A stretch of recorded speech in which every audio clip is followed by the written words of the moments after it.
As comissões parlamentares de inquérito em funcionamento na Câmara ouviram vários depoimentos para as investigações que estão em andamento. Na CPI das Americanas, o atual presidente da empresa, Leonardo Coelho Pereira, falou pela primeira vez que já tem a documentação necessária para afirmar que o rombo de cerca de 20 milhões foi causado por fraude. Hoje, no fato relevante, a Americanas, pela primeira vez, não chama mais essa crise de inconsistências contábeis. Ela chama de fraude. Tá? E por que isso? Quando eu estive no Comitê de Assuntos Econômicos do Senado, no dia 28 de março desse ano, e me foi perguntado sobre a fraude nas Americanas, eu tive uma postura mais conservadora. Eu falei, eu não posso falar em fraude, eu tenho que falar em inconsistência contábil, porque eu ainda não tenho documentação que evidencie que aquilo que aconteceu aqui dentro foi uma fraude. Tá?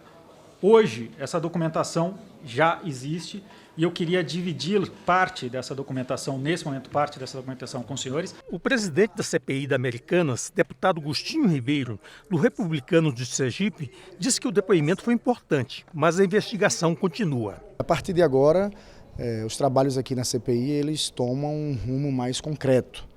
Hoje ouvimos o CEO da Americanas S.A., e ele afirmou que existiu fraude. Segundo ele, foi praticada pelos ex-diretores, porém, todos os trabalhos de investigação estão em curso.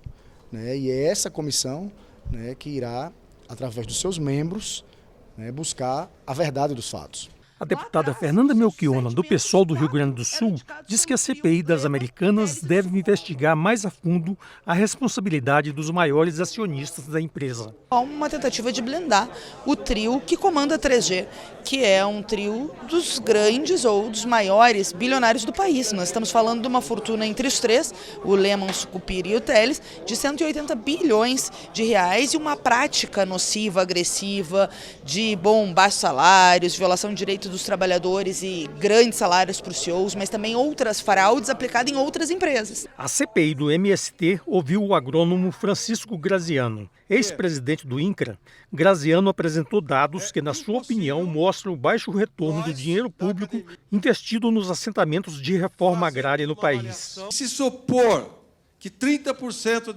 desse valor da produção é renda líquida, porque tira os custos, a renda anual líquida estaria ao redor de R$ 3.455, dados para 2018,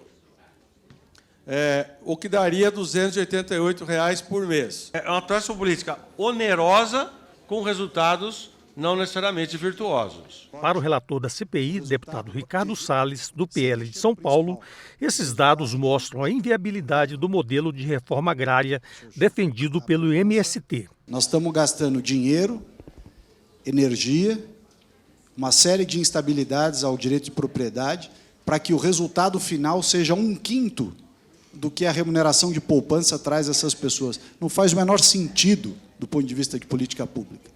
Já a deputada Sâmia Bonfim, do PSOL de São Paulo, diz que o depoimento apenas confirmou que a CPI do MST segue um roteiro pronto desde o início. Essa CPI é um palco armado que já tem um relatório pronto, que visa criminalizar um movimento social. O convidado da vez veio apresentar as suas teses e leituras sobre a reforma agrária, que daí também me serviu mais para endossar o discurso de que não deve ter reforma agrária, de criminalização do movimento, repetindo um pouco aquilo que os convidados anteriores já fizeram. A CPI, que investiga a manipulação de resultados em partidas de futebol profissional, ouviu dirigentes esportivos de Goiás, onde o esquema foi descoberto.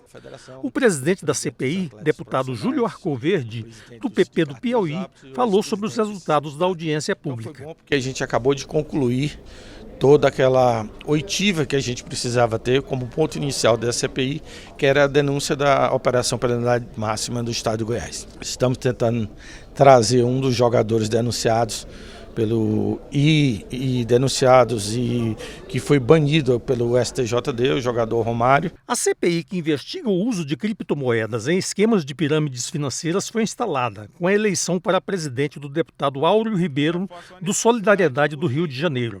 O deputado falou sobre os objetivos da comissão. A gente não pode deixar crimes como esse lesando a população brasileira, fazendo lavagem de dinheiro, evasão de divisa, tirando oportunidades e sonhos que podem ser construídos com esse mercado que é fundamental para o crescimento econômico das moedas digitais. Então a gente vai ter uma atuação muito clara, definida na comissão, mas a gente vai separar o joio do trigo para garantir o crescimento do mercado de criptoativos no Brasil.